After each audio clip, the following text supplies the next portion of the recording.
Is Jonathan Taylor having one of the best fantasy seasons of all time? We'll take a look at that as well as our power rankings update for this week, heading into week 9. All that and more next on the Everyday Fans Podcast. Hello, and welcome to the Everyday Fans Podcast, where the game belongs to all of us. No experts, no suits, just fans talking sports the way we live it every day.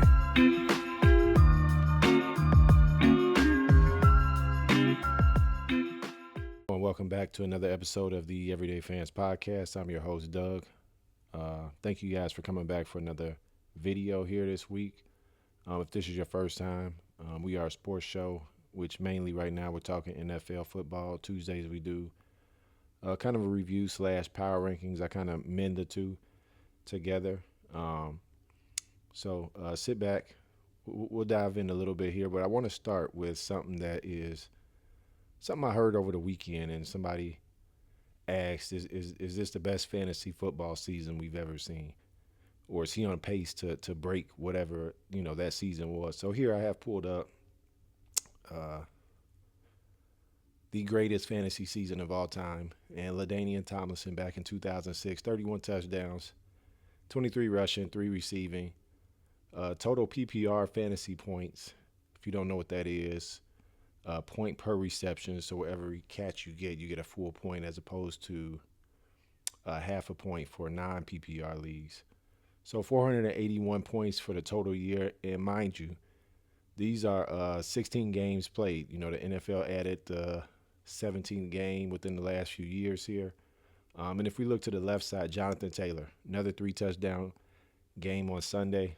And these are projected statistics for the rest of the year. And we have to keep in mind that this is projected for him playing all 17 games. So additional game here.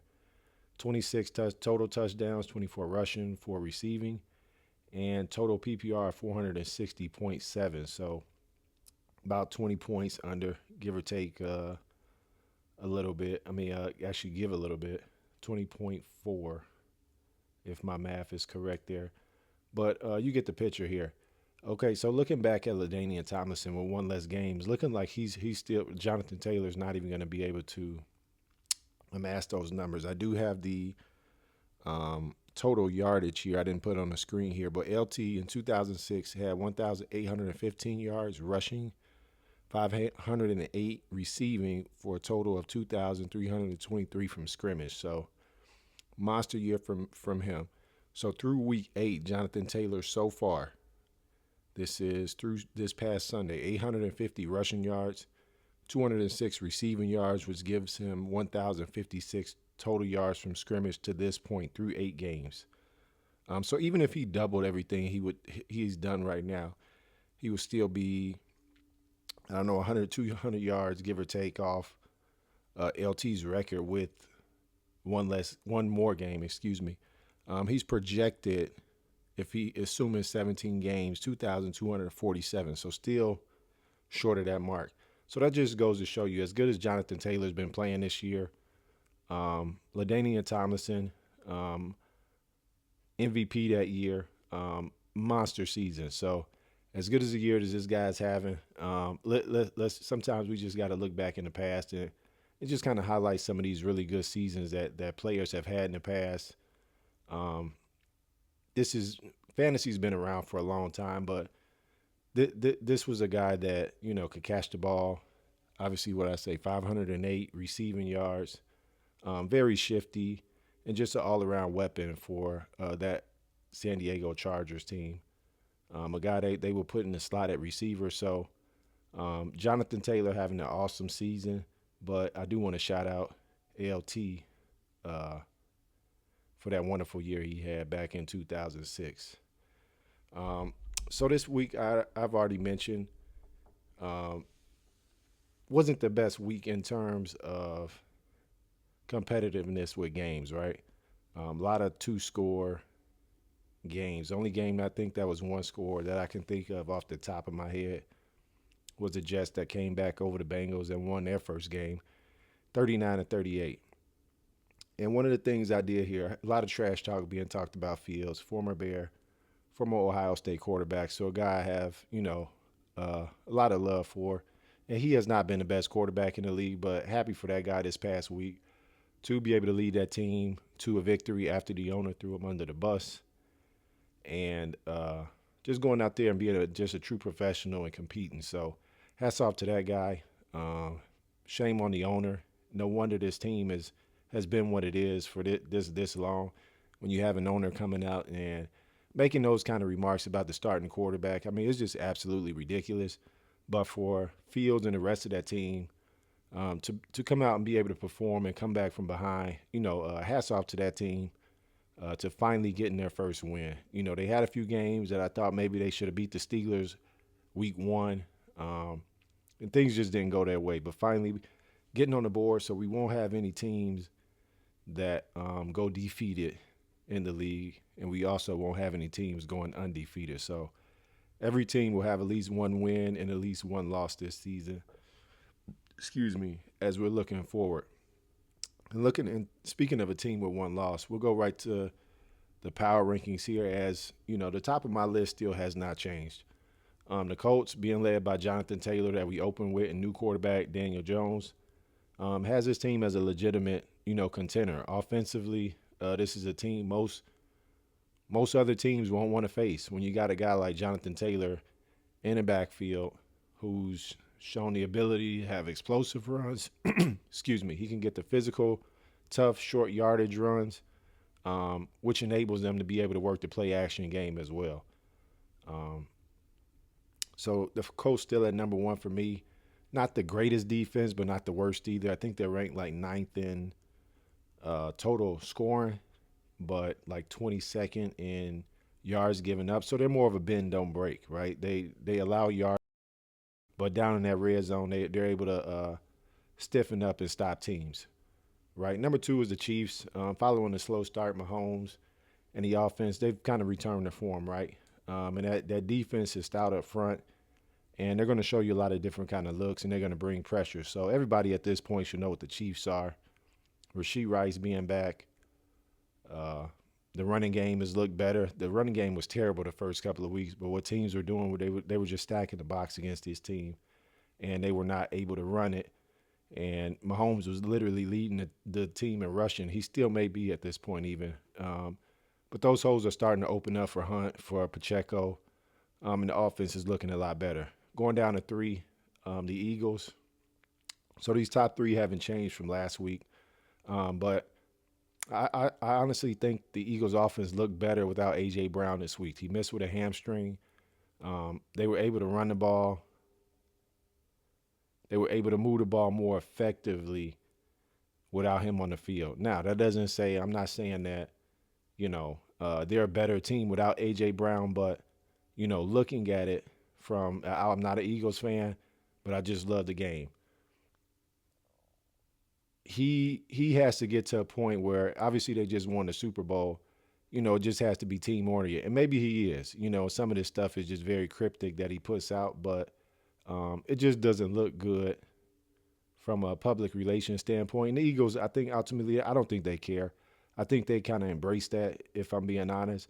But from the outside looking in, he's a guy that's just some games he's only going to get two to four targets, and he just has to make those 2 to 4 count, right? You don't hear much from Devontae Smith. He's more of a mild-mannered type of guy, but to me, he's having a really good season. Every time I look at the stat line for the Eagles, he seems to be having, a pretty good game. And he's just a guy that just comes in and works, Ultimately, Saquon got it going. Not saying they're a better offense without A.J. Brown. I'm just saying it looked better with him off the field this particular week. Best rushing game of the season. So let's continue to monitor that as the season goes on. Number 4, I'm finally moving this team up a bit. They looked better this week, but I have to start respecting their record as a 5-1 team, only having the one loss. Jordan Love's leadership, throwing the ball to those skill guys. They got Christian Watson back this past week. The rookie, blanking on his name right now, out of Texas, Matthew Golden. They really haven't got him going a ton yet. So let's keep an eye on him going forward. But Dobbs and Kraft look like, his favorite targets out there. and Kraft is looking like the best tight end in the league. Had a really monster day on National Tight Ends Day, 2 touchdowns, over 100 yards. And his defense is rounding into form, right? Micah, a little bit of a slower start, had the injury, but he's looking like Micah these last couple of weeks and has his defense looking pretty good. So we'll see what this team continues to do as the season moves forward. But as of now, they're just kind of humming along, right? Not even really able to get the ground game going yet. So if they're able to get that going, they'll be a tough team to stop, honestly, in the NFC. Looking at the Broncos at number 5, led by the top defense, Patrick Surtain, their top corner. I did see last night or this morning that it looks like he'll be out a couple of weeks, so a big hit there. But Bo Nix, under Sean Payton in his second year, not the greatest offensively week in and week out, but I think they understand who they are, and slowly but surely he's giving Bo a lot more confidence in terms of giving him more to handle in this offense. Right, he wasn't gonna give him everything in year one. It hasn't even really given him everything in year two, but you can see the strides, a lot of ups and downs, like a lot of these second year quarterbacks. Only one that really, and we'll get into him. I'll save him for later. But another one of these second year quarterbacks who was picked in the first round last year, who is leading his team offensively and um, not messing up the game is what I want to say. Not making that catastrophic turnover and costing the team when you have a defense that's keeping you in the games. We remember the ugly game a few weeks ago in London against the Jets that they couldn't score worth anything. We remember the game last week when they came back on the Giants and scored 17 in the fourth quarter, or whatever it was, whatever the crazy number was. They came back and won that game when they really should not have. The Giants just, some bad decision making, some bad bounces their way, and they ultimately just dominated the Cowboys defense that's been bad all year. So shout out to the Broncos at number 5 there and Sean Payton. Number 6, I have the Detroit Lions, who was on the bye last week. So I did drop them down a little bit, more so putting Green Bay ahead of them because they did lose to Green Bay. Green Bay, to me, I had them lower just because they hadn't looked good outside of that first game. To me, they scored some points in some games. The defense wasn't, 3-4 weeks ago, wasn't looking like it is now. So giving them a bit more respect and just moving the Lions down just a couple of spots. As I think they haven't really lost stride from where they were the last few years, right? They lost Ben Johnson, who's obviously in Chicago now, Aaron Glenn in New York. But from both sides, the offense and the defense seems that like they really hadn't lost track outside of week one. Obviously they lost to the Chiefs, very tough team. The Chiefs were a team that were starting to get a rhythm. That was a road game, I believe. Yeah, that was a road game in Kansas City. So, not the biggest of losses to me. The Lions are still in that kind of class of the NFC North, not North, NFC as a whole. And is a team that I still can compete for the NFC Championship or NFC winner. The Rams, another team who I think is right there. I think those 4 teams are kind of lumped together. The Rams, the Lions, the Eagles, and the Packers. Rams I have at 7 here, scheme, talent, coaching on both sides of the ball.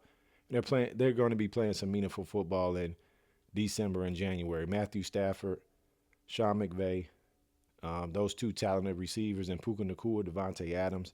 A really young defense, but a defense that has shown that they can get the job done, right?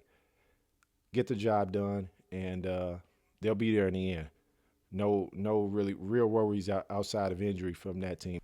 All right, at number 8, I have the New England Patriots. Second-year quarterback Drake May has been really good. Flash brilliance, leading the Patriots to a 6-2 start and sparking optimism for what they can really do. Already beating the Buffalo Bills earlier in the season. And in that division, you have the Jets and you have the Miami Dolphins. I believe they beat the Dolphins already to this point too. So very live to win that division. um, and quite possibly make some noise in that AFC. Young team, but they have veteran leadership, guys that have been there. So the Patriots will be an interesting team in terms of kind of like the Commanders from last year, where they had a young quarterback and they got all the way to the NFC Championship. Yes, they lost, but no team expected them to do that, right? And the Patriots are in that similar type of position where nobody expect the Patriots to be in the AFC Championship come January. But this is the team, the way they've played, the way they're developing. Um, Maybe they make a move or two here before the trade deadline next week and try to improve their roster, right? So Patriots at 8, moving to the Buccaneers at number 9. This team should just they basically not they don't have it on lock because a lot could happen, but they should win the NFC South. A lot of injuries still with that team, but they're a dangerous team. And week to week, this is not a team. Most of the NFC North, even some teams in the AFC, they don't want to see. They've shown they can score, in these shootout type of games, and they just want to grind it out, kind of ugly game on the road against a weaker division opponent, but they were able to just get the job done. Kick some field goals. I think they only had one offensive touchdown, but Buccaneers, led by Baker Mayfield, this is a team you don't want to underestimate going into December and January games. Number 10, the Seattle Seahawks. While the defense is playing well under Mike McDonald, a potent passing attack led by Sam Darnold and Jackson Smith and Jigba, being held back by that running game is really something that Seattle, if they want to be serious, needs to get together. They have two, what I thought were pretty solid backs coming into the year, Zach Charbonnet and Kenneth Walker, but averaging 2 yards a run or less for the year to this far through 8 weeks is pretty anemic. So once it gets cold up there in Seattle, they do play some teams that have domes in that division, but if they want to travel to Philly, they want to travel to Green Bay, some of these teams that are going to make it to the playoffs, and these places they may have to go and play on the road, they'll need to be able to get that running game going. Because Sam Darnold, as good as he is, we've seen, and even last year with the Vikings, late in the season, things didn't necessarily go his way. So Seattle is definitely a team that they'll want to get that running game going. If they can, they'll be a dangerous team to play. The Bills at number 11. So I've just kind of had them floating here just because they had the bye week. They just beat the Carolina Panthers. Okay, whoop-de-doo. They got the ground game going. James Cook, they're back into contention. They really never fell fully out of contention, but, there's only so many teams you can put in certain places. So the Bills are right there in the AFC picture. They have the Chiefs coming up this week at home. So here we go. Here's a part of the schedule for some of these teams that we'll start to see, what they're really looking like, right? So it's not the Chiefs. The Bills, they play the Chiefs this week. Bills are at home, so a big kind of checkpoint coming out of the bye. You get the bounce back win against the Carolina Panthers, and now you have arguably one of the hottest, if not the hottest team in the league coming into your building. I think that's a 3:25 kick on Sunday afternoon, so that'll be a game I definitely want to have my eyes on. Chargers. So the Chargers are a team that started super hot. They kind of stumble here in the middle of the season, or after that first couple of weeks. I think they started 3-0 in the division, and then I think they lost 2 or 3 in a row. So kind of a roller coaster for this team thus far. But when you have Justin Herbert, you have a coach like Jim Harbaugh, Jim Harbaugh is in Los Angeles, excuse me. You're going to be there, right? Really tough division as they play the Chiefs and the Broncos twice a year. So, and they've already beaten both of those teams one time. So let's see what the Chargers can do. They can creep back up pretty high here, especially if they handle those two teams again. So the Chargers are at 12. 49ers, this is one of the hardest teams to kind of, because they played pretty well. Lost to the Texans here recently. Lost to the Jaguars a little bit before that. So teams that are not necessarily the best. They're not in my rankings at all. But they have beaten good teams. They beat the Rams. They beat the Seahawks in their own division, and those are both teams I have ranked higher than them. So the injuries is really what's gonna, I think, derail this team again. They probably get the quarterback back here pretty soon. I'm assuming Brandon Ayuk will be back at some point this season, but on the defensive side of the ball, you're just not replacing Joey Bosa. You're not replacing Fred Warner. These are the leaders of your defense, and these are guys who um, kind of set the tone, right? You got some young guys in here. They've been playing well, but ultimately, when it comes down to it, you want those veteran guys in there, those guys that have been in those big moments, um, to be able to uh, get you to where you want to be. Number 14, the Steelers. This defense is going to cost this team everything, right? If you watch this team at all, and they're not a pretty team to watch, they never really have been. They had some years there with Big Ben and uh, Antonio Brown, and I'm forgetting the running back's name, but I can't think of his name. It'll come to me. But they had a few years there where the offense was kind of looking pretty good. You can get some fantasy juice from them if you play fantasy. But even with Aaron Rodgers now, the offense is very it's predictable, right? Most teams can go in there and know what they want to do against that, any defense. And if you can stop the run and play the quick passing game, get some pressure, get that offensive line moving back and get some pressure on Rodgers. Offensively, you'll be able to hold this team down pretty good. Defensively, they're just giving up everything. Run, explosives down the field. They can't guard tight ends. So the Ravens are lurking. They just beat the Bears, granted without Lamar. They have Miami on Thursday. The Ravens are about to make a run. The Ravens are about to make a run. And I believe, even at 2-5, they are the favorite to win that division. The Steelers' defense looks atrocious, and I don't think they have the ability to move guys or to trade for people because they've paid some of these guys to come in, and it just is not working. So, if you're a Steelers fan, let me know how you feel about the team, what the things are looking like, but they do not look good. And number 15, last but not least, in the rankings here, I didn't move the Bears down. That's not a homer pick, but a lot of other teams lost that were right in that range as well, or didn't play this week. So under first year Ben Johnson, the team does have a winning record, but red zone inefficiencies and mounting injuries are undermining the young offense. So what does that mean? Well, the game Sunday, they had two drives right in the where they went down the field, got into the red zone, and they had to kick field goals on both. So what does that mean? A few things. One, the quarterback has to be better. Quarterback has to be better. Nobody he can't keep having excuses made for him in terms of, new offense. He's learning this. He's learning. But you have to make the simple plays more consistently. The downfield stuff is one thing. We got to make the short plays more consistently, right? And Ben Johnson's offense is about timing. So when you drop back, boom, boom, boom, his ball should be out, right? He holds the ball too long. Same things we've talked about with other quarterbacks here.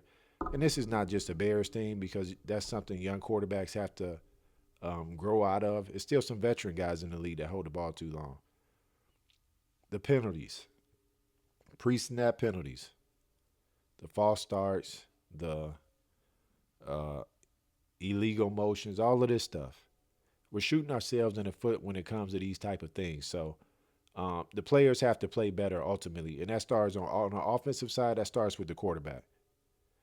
He needs to be more accountable for his play, and it's weird because his numbers look better this particular week, but I felt like he played worse.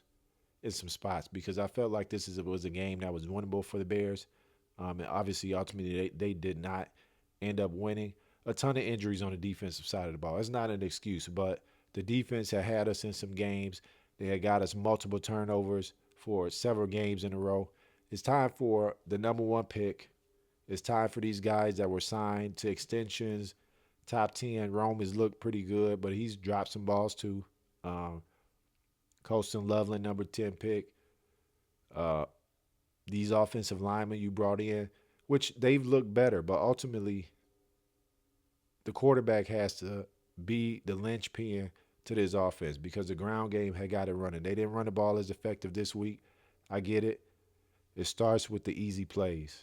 All right, so to wrap this week up, guys, drop your top five in the comments, power rankings, top five quarterbacks, top five running backs, whatever you want to talk about. Drop it in the comments. That'll wrap this week's episode of my power rankings. Um, we'll look ahead to week nine's games in another video that I'm really going to try to get out this week. I was doing it early in the season, but we'll really try to get that out this week. And appreciate you all's time, and I'll see you in that video. Peace.